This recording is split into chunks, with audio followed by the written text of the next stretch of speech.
Still got a shower. All right, we'll go ahead and get started. First question will go to Cam. Hey, what you snacking on, big dog? World famous Gus's. Look at him. Okay, man. Let me ask you this real quick. The second quarter, they won the second quarter yesterday. You guys came back and won the second quarter, 32-17, I think it was. Tell me about that second quarter. How you saw it? I thought we matched their intensity. I thought we looked like the fresher team tonight. I thought our pace was great. And I thought just defensively, we just shrunk the floor. We allowed too many points in the paint first matchup.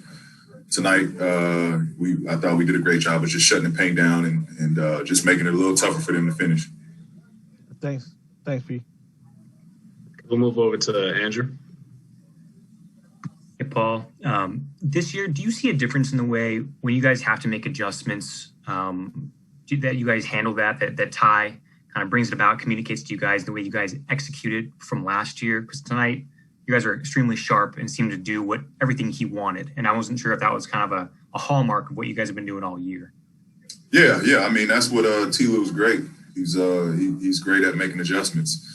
And, he saw what we need to get better at the first matchup. And second matchup, he had a game plan to address what was, causing them and allowing them to score easily.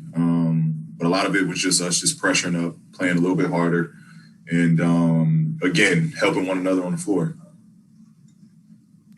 Okay, we'll move over to Lisa Salters. Hey, Paul. Haven't seen you since the bubble, but just to piggyback off of that, about, with Ty, what's different with Ty at the helm? Not better or worse, but just different.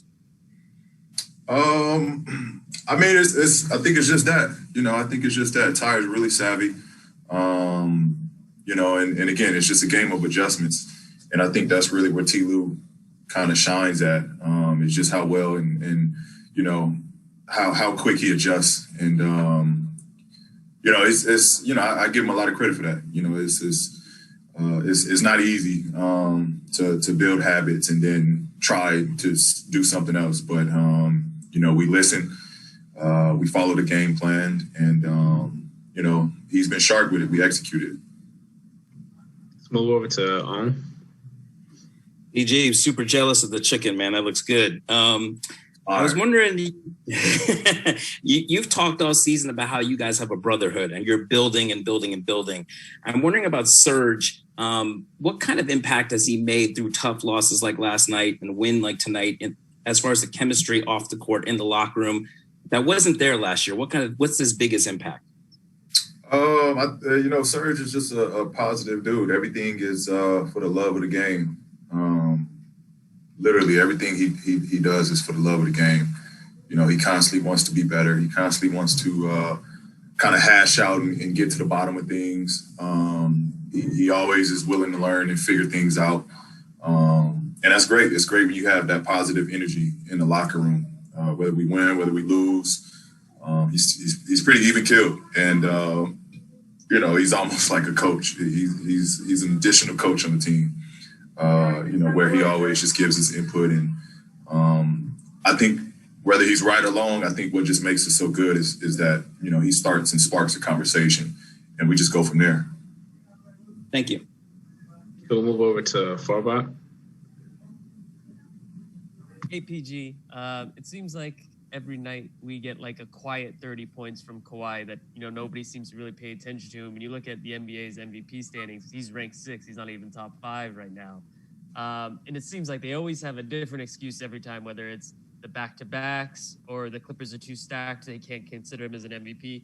What is your message to people you've been seeing that, aren't really giving Kawhi as much credit as he should be getting in the MVP conversation? Yeah, I mean, I think, it's because, I don't know, whether he's not flashy to people. But, I mean, he's effective. When you talk about a guy that goes on the floor and is 100% committed to winning and, winning at all costs, And you got to take that into account. The MVP is about the most valuable player. And, this team wouldn't be where we're at without Kawhi on that floor. Again, it surprised me tonight. I know he had 30. But, he's just super reliable, super effective. It's almost calming having him on the floor, knowing, whenever things getting rocky, teams make runs, he's the guy that kind of just settles things. And kind of just, on his own, he just slows the game down. He does a really good job of just controlling the game. So, I don't know if his roster is the reason why he's not getting the votes or he's not getting the recognition. There's a lot of guys that are ahead of him that have pretty good rosters as well.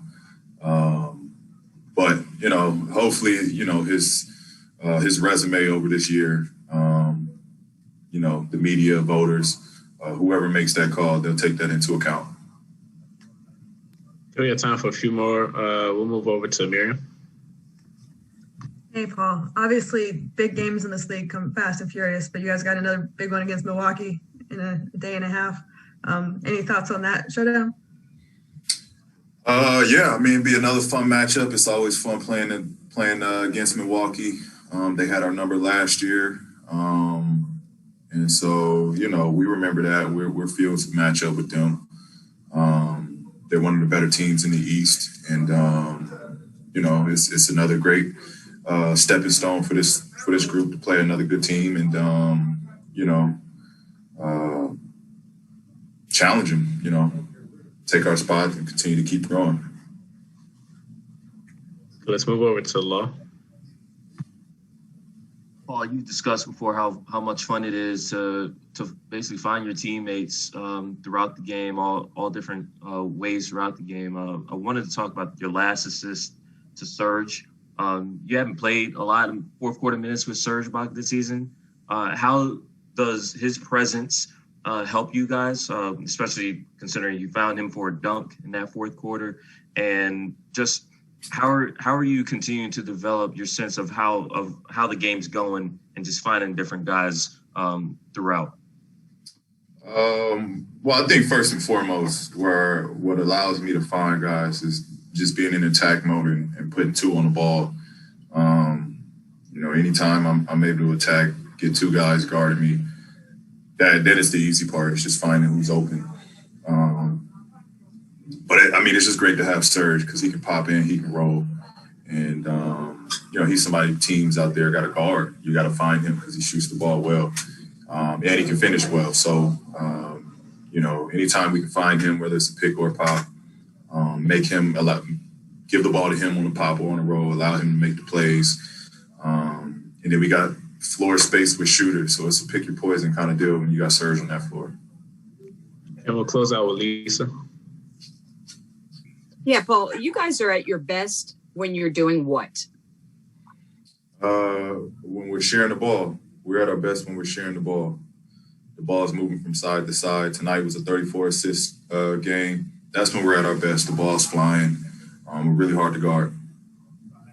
Thanks. All right, thanks, Paul. That's all I have for you. Go back to enjoying your Yes, sir. Yes, sir. good chicken. Yes, sir.